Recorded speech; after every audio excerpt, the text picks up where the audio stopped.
That's it. That's it. That's my energy. I'm done now. Oh man, this is fun. I'm excited to be back. You guys, a question for everybody, I guess, in the room. You ever wake up in the morning?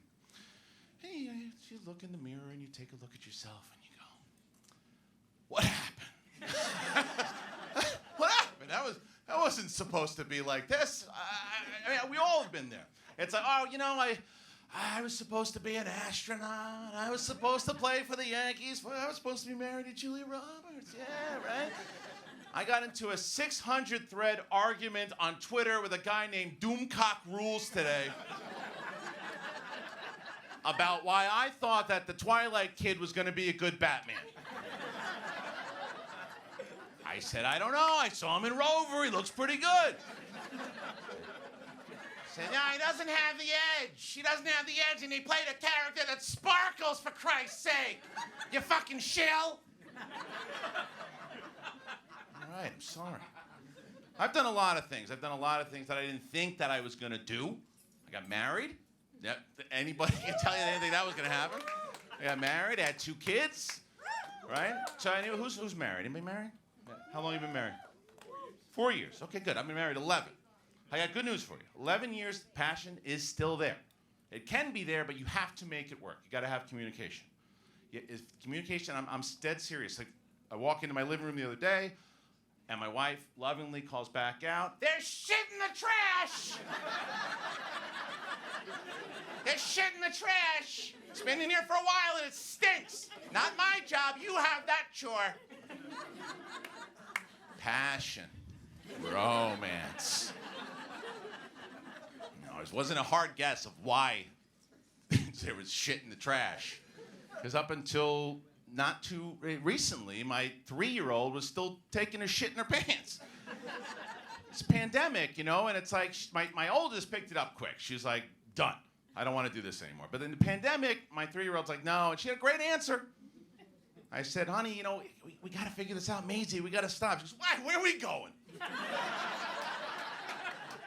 Doesn't bother me, shouldn't bother you. Had a good point. She had a good point. But the pandemic, as Justine was saying, it is coming to an end-ish, right? So, end-ish. But, people are going back to school, and she's going back to preschool, and you don't want her to be the poop kid. And it's like, oh, that's curly hair. She's the poop kid. You don't want that to happen. So you got to try to figure it out. My wife is always the one coming up with the ideas. I got it. We're gonna do potty prize. And a potty prize. So every time she goes poo-poo or pee-pee, we give her a prize. Great in theory, because once she starts figuring out, though, that's the problem. Because after whistles and crayons and games, I'm in $6,000 to this kid. And God forbid, you don't have one? You think I have the type of kid that's gonna be like, oh, it's okay, no problem. My kid turns into Silvio Dante from The Sopranos. Honey, I'm sorry, it's unfortunate we don't have it. It's unfortunate for you. We had a deal. I go poo-poo pee-pee, and you give me a kazoo. I did what I had to do, and yet, no kazoo. But honey, let me continue. If I don't get kazoo, then you're gonna be the parent with the kid that keeps on yelling.